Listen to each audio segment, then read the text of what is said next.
Halo dan selamat datang di eksplorasi mendalam kita hari ini. Seneng banget rasanya kamu bisa meluangkan waktu terus duduk santai bareng kita di sini. Betul, selalu menyenangkan ya bisa ngobrol dan membedah sesuatu yang baru hari ini. Nah hari ini materi yang bakal kita bahas itu berasal dari sebuah teks yang sangat inspiratif. Uniknya, nih teks ini menyoroti sesuatu yang di permukaan mungkin kelihatannya sepele banget. Kelihatannya cuma perkara aksesoris ya. Bener, cuma perkara gaya kacamata. Tapi ternyata ini punya lapisan makna yang luar biasa dalam. Kita bakal ngobrol panjang lebar soal gaya, tentang gimana karisma itu terbentuk, dan secara spesifik kita akan membedah gaya kacamata dari aktor Arya Saloka.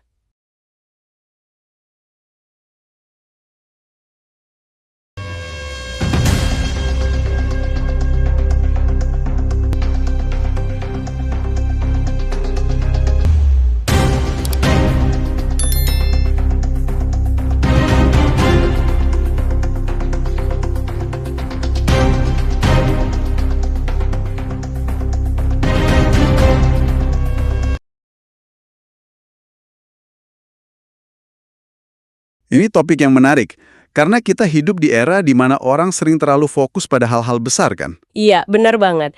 Kayak pencapaian raksasa atau barang-barang yang super mahal. Betul, sampai kita lupa kalau detail-detail kecil itulah yang justru sering menceritakan kisah paling jujur tentang siapa diri kita sebenarnya. Seringkali kan kita mikir kalau karisma itu datang dari dialog yang panjang atau gestur teatrikal yang heboh di depan kamera. Padahal nggak selalu begitu. Nah, itu dia. Materi kita hari ini justru ngajak kita melihat bahwa daya tarik yang kuat bisa memancar cuma dari satu langkah kaki yang tenang dan pilihan aksesori yang pas. Waktu kita ngomongin gaya penampilan seseorang, seringkali itu bukan cuma soal kain apa yang nempel di badan, atau barang apa yang bertengger di wajah. Tapi lebih ke bahasa visual ya. Persis. Itu cara seseorang berkomunikasi dengan dunia tanpa perlu mengeluarkan satu patah kata pun. Oke, mari kita bedah ini. Coba kamu bayangin situasi di lokasi syuting.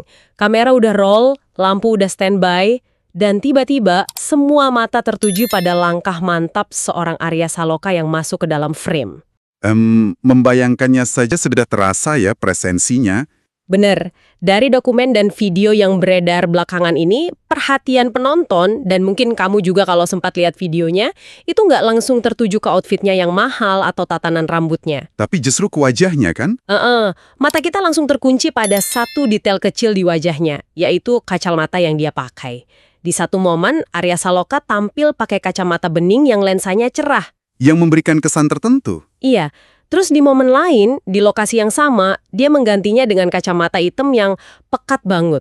Dua kacamata ini ngasih aura yang sama-sama dominan, tapi rasa yang ditimbulkan itu beda jauh. Sangat kontras pastinya. Nah, kacamata bening terasa sangat hangat dan bersahabat, sementara yang hitam ngasih kesan yang super tegas dan berwibawa. Misi dari eksplorasi mendalam kita hari ini adalah untuk menjawab satu pertanyaan besar. Apa itu pertanyaannya? Apakah pesona besar dari seorang Arya Saloka ini murni datang dari keajaiban aksesori tersebut atau sebetulnya memancar dari perjalanan hidupnya yang membentuk karakternya hari ini? Saya suka banget arah pertanyaannya. Ini titik tolak yang pas buat kita mulai mengupas lapis demi lapis dari apa yang kita sebut sebagai gaya. Karena kalau cuma bahas fashion aja pasti cepet beres ya. Betul sekali. Kalau kita cuma berhenti di analisis fashion, obrolan ini bakal selesai dalam 5 menit. Kita bakal mengajak kamu untuk melihat lebih jauh ke dalam, mencari tahu apa sebenarnya fondasi psikologis di balik seseorang yang bisa terlihat begitu pantas memakai apa saja. Tepat.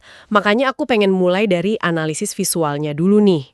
Berdasarkan sumber kita, dua gaya kacamata Arya Saloka ini benar-benar viral dan bikin orang banyak berkomentar. Iya, respons publik lumayan masif soal ini. Coba kita bahas yang kacamata bening dulu ya.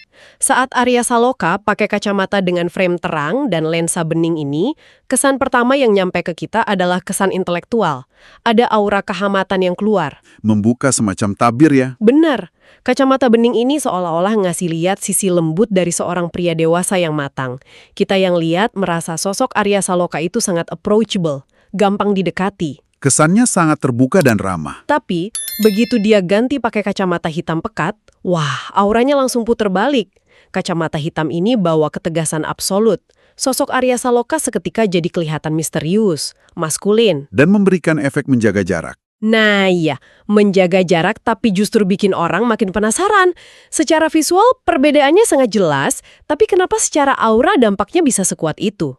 Yang menarik di sini adalah kekuatan utama dari gaya tersebut sebetulnya sama sekali tidak terletak pada benda matinya.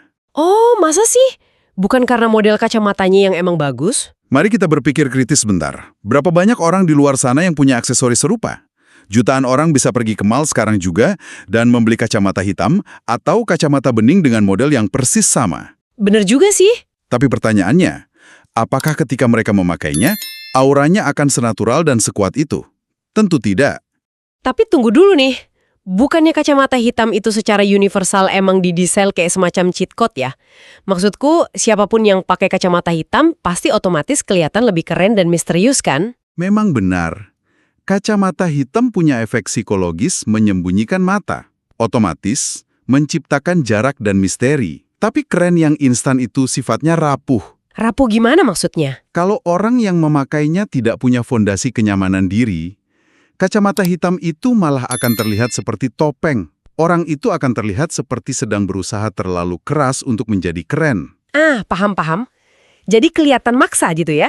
Persis. Nah, perbedaannya dengan Arya Saloka ada pada apa yang kita sebut sebagai jam terbang. Kacamata itu cuma instrumen, sementara sang aktor adalah maestro yang memainkannya. Analogi yang bagus tuh. Kayak alat musik ya? Betul. Kalau kamu kasih biola mahal ke orang sembarangan, suaranya pasti false. Tapi di tangan maestro, biola itu bernyanyi. Sama halnya dengan kacamata di wajah seseorang yang sudah matang secara pengalaman. Wah, masuk akal banget. Jadi bukan kacamatanya yang bekerja ekstra, tapi bahasa tubuh orang di balik kacamata itu. Tepat sekali. Bahasa tubuh adalah kunci. Kalau kita perhatiin lagi detail dari dokumen kita, rahasia dari maestro tadi emang kelihatan banget di gesturnya. Waktu Arya Saloka jalan di lokasi syuting, gesturnya itu tenang luar biasa. Tidak ada keraguan di setiap langkahnya. Sikap tubuhnya tegap tapi sama sekali nggak kaku. Arah pandangannya fokus, nggak jelalatan kemana-mana. Bahkan ada satu observasi menarik di materi kita. Yang soal cara dia berhenti itu ya?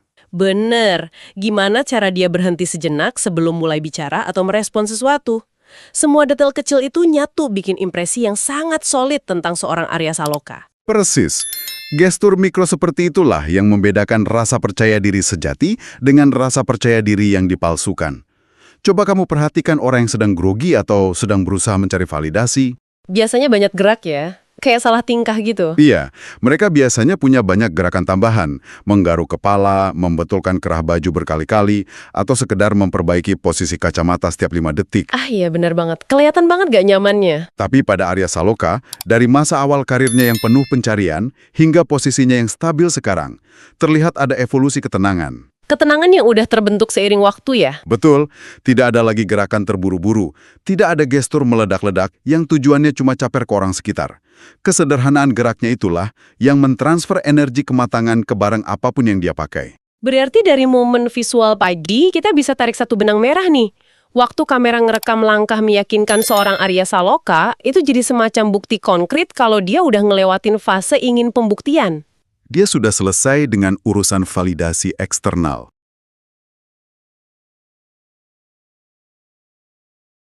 Waktunya untuk refleksi ya. Iya dong.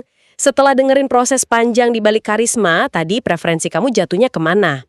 Apakah kamu tetap jadi tim Arya Saloka dengan kacamata bening yang memancarkan kehangatan intelektual? Itu lebih relatable buat kamu. Atau jangan-jangan kamu malah setuju kalau tanpa atribut kacamata sama sekali, pesonanya justru keluar paling murni? Semuanya punya daya tarik tersendiri. Nggak ada jawaban yang salah, silakan direnungkan. Yang jelas, obrolan ini membuktikan satu hal. Dari hal sekecil gestur dan pilihan kacamata pun kita bisa menggali insight yang dalam banget. Mari kita terus menghargai proses kecil dalam hidup kita, karena dari situlah karakter kita sedang ditempa. Ini memunculkan satu pertanyaan penting. Sebuah pemikiran yang ingin saya titipkan untuk menemani sisa harimu setelah obrolan ini selesai. Silakan, apa tuh pertanyaannya? Kalau sebuah aksesoris yang begitu sederhana seperti kacamata yang dipakai Arya Saloka saja, ternyata mampu memproyeksikan rekam jejak tentang kerja keras, kedisiplinan sunyi, dan kematangan emosional yang berliku, coba perhatikan dirimu sendiri. Benda sederhana apa yang saat ini melekat di tubuhmu, yang kamu pakai setiap hari, yang tanpa kamu sadari sebetulnya sedang meneriakan kisah perjuangan, ketahanan, dan pertumbuhanmu sendiri kepada dunia. Wah, pertanyaan penutup yang sukses bikin kita ngaca ke dalam diri sendiri. Dalam banget. Makasih banyak ya udah nemenin kita mengupas tuntas materi ini dari awal sampai akhir. Sama-sama. Semoga pembahasannya bermanfaat. Dalam kita tentang gaya kacamata, psikologi kepercayaan diri, dan perjalanan seorang Arya Saloka hari ini bisa ngasih suntikan perspektif baru buat kamu jalani hari.